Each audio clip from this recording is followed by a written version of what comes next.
राधे राधे। आज आप जया एकादशी व्रत कथा सुनेंगे।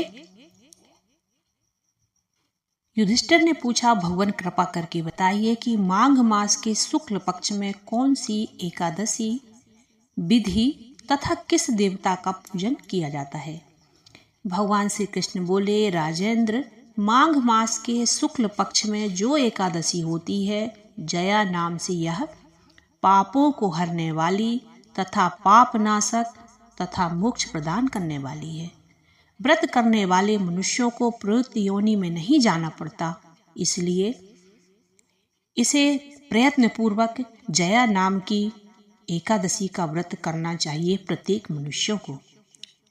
अब हम इसकी व्रत कथा कहेंगे और आप सुनेंगे। एक समय की बात है, स्वर्गलोक में देवराज इंद्र राज्य करते थे। देवगण पारिजात वृक्षों से युक्त नंदन वन में अप्सराओं के साथ विहार कर रहे थे। 50 करोड़ गंधर्व के नायक देवराज इंद्र ने स्वेच्छानुसार वन में विहार करते हुए बड़े हर्ष के साथ नृत्य का आयोजन किया। गंधर्व उसमें गान कर रहे, जिसमें पुष्पदंत, चित्रसेन तथा उसका पुत्र, ये 3 प्रधान थे। चित्रसेन की स्त्री का नाम मालिनी था। मालिनी से एक कन्या उत्पन्न हुई जो पुष्पवंती के नाम से विख्यात थी। पुष्पदंत गंधर्व का एक पुत्र था जिसको लोग माल्यवान कहते थे। माल्यवान पुष्पवंती के रूप पर अत्यंत मोहित था। वे दोनों भी इंद्र के यहाँ नृत्य करने के लिए आए थे। इन दोनों का गान हो रहा था, अप्सराएं भी साथ थीं। परस्पर दोनों मोह में वशीभूत हो गए। चित्त में भ्रांति आ गई और वे अच्छा गा न सके। कभी ताल, कभी गीत भंग हो जाता था। इंद्र ने इस प्रमाद पर विचार किया और अपना अपमान समझ कुपित हो गए और श्राप देते हुए बोले, ओ मूर्खो, तुम दोनों को धिक्कार है। तुम लोग पतित और मेरी आज्ञा भंग करने वाले हो। अतः पति पत्नी के रूप में रहते हुए पिशाच हो जाओ। इंद्र के श्राप से दोनों के मन में बहुत गहरा दुख हुआ। वे हिमालय पर्वत पर चले गए और पिशाच योनि पाकर दुख भोगने लगे।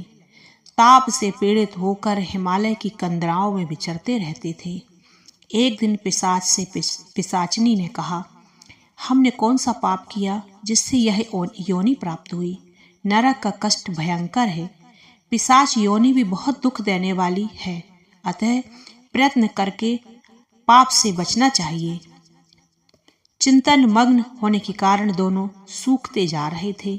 माघ मास आया। शुक्ल पक्ष की एकादशी तिथि प्राप्त हो गई।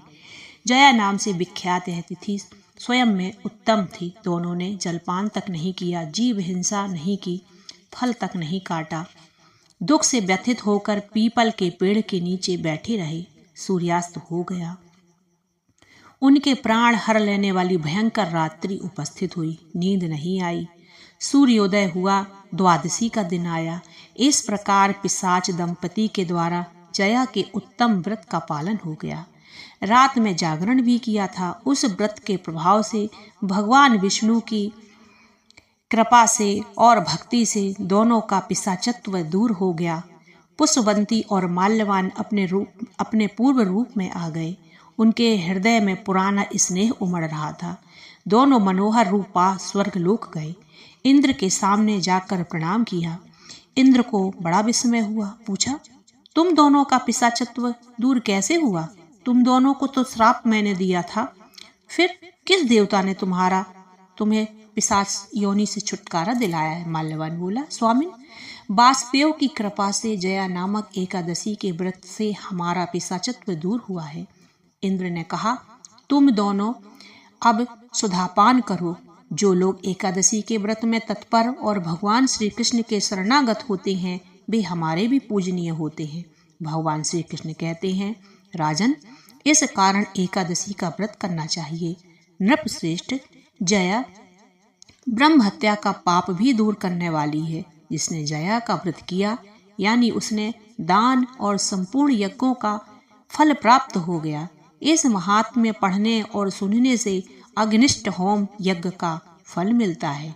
बोलो जया एकादशी की जय। राधे राधे।